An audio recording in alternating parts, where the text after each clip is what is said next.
For the second time since the Carnotaurus video, we have an Abelisaurus being mentioned in one of these.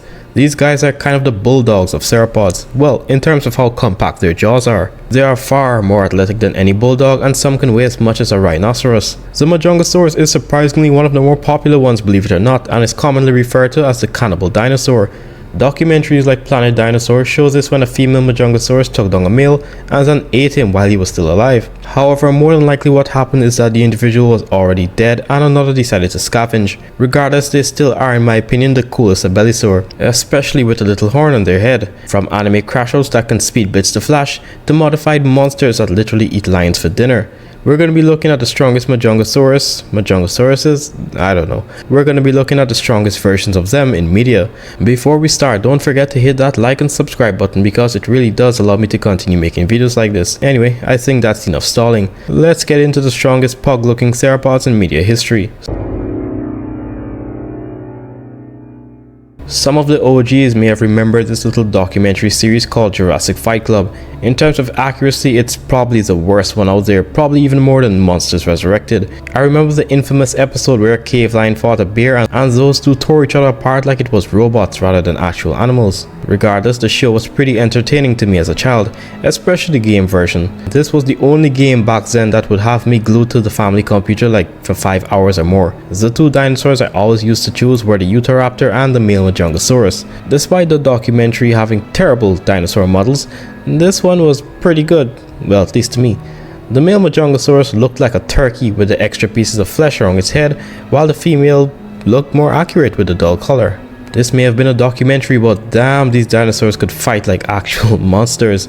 The Majungasaurus in this video apparently uses its tail as weapons, and as the narration says, the force behind a single swing is like being hit with a baseball bat swung by a professional player. Anyway, the fight is between a horny male Majungasaurus and a female that isn't interested because she has offspring. Like most animals, naturally the male tries to kill the baby to make the female receptive. But the female won't let that happen. She's able to trade blows with a male that's 30% larger than her, ramming him and even kicking up dirt. She even managed to send the male airborne with both of his feet off the ground with a swipe of her tail, which seems to be a lot more powerful than a baseball bat to me. Ultimately, the male manages to shake this off and the female falls to the ground after she slips on a piece of wood when she's not paying attention. With how violent that fall was, her ribs should have been broken. While Majungasaurus is nowhere as heavy as the megatheropods, with their size and falling flat on their side with that much force should have left her on the ground for a while. But her maternal instincts negate any sort of pain as she hears her baby screaming as the life is squeezed out of it by the male. Just before our overgrown turkey could eat the offspring, the female comes out and one-shots the dude by biting him on the neck and drops him in less than 2 seconds. At least the one in Planet Dinosaur showed some sort of struggle and didn't get dropped nearly as fast. The force she'd have to produce to paralyze the male in little over a second would be like a motorbike on the highway running into you. Anyway, after seeing her dead child, she decided to eat it. And after still feeling hungry for some reason, she then eats the male alive, tearing into his belly and ripping out his liver while he's conscious. That's pretty much the end of the episode. The female, despite being smaller, packed a lot of heat.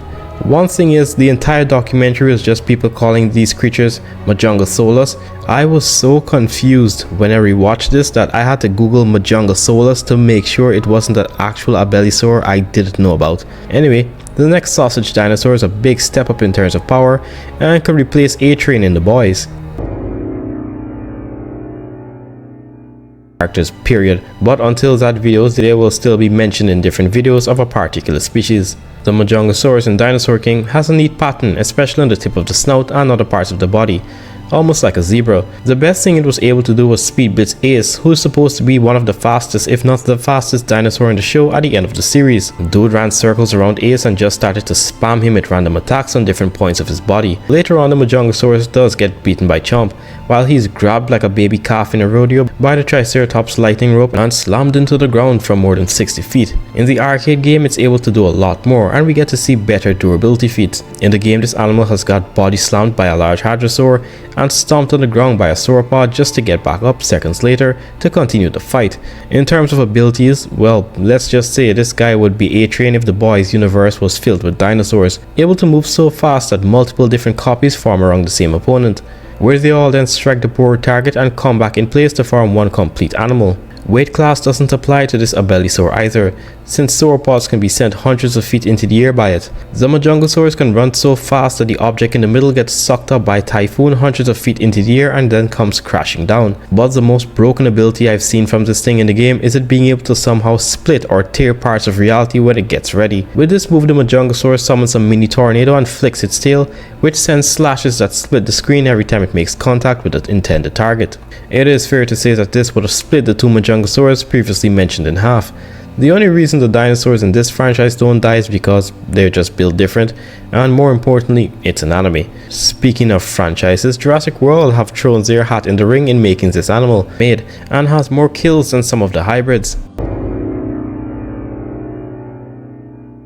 In the Jurassic franchise, Camp Cretaceous has the most variation when it comes to dinosaurs. A lot of species that have never been shown or even mentioned in the movies are shown here. Majungasaurus is one of those dinosaurs, and this one is decently upscaled compared to the real version. The Camp Cretaceous Majungasaurus is almost 30 feet long and just under 3 tons, which is nearly 3 times heavier than the paleo-accurate version. There are or were 2 Majungasaurus, but the one most of you know about is Major, or at least that's what the fanbase calls him. Major truly does represent that cannibalistic edge usually associated with this dinosaur, since it ate its crate mate, as we see another dead Majungasaurus in the crate on its back when the doors open. This guy is very aggressive even for a Jurassic World / Jurassic Park dinosaur. Just after it grabbed and killed a Gallimimus, seconds later it came back and chased Darius and the others on the ship as though they owe him money.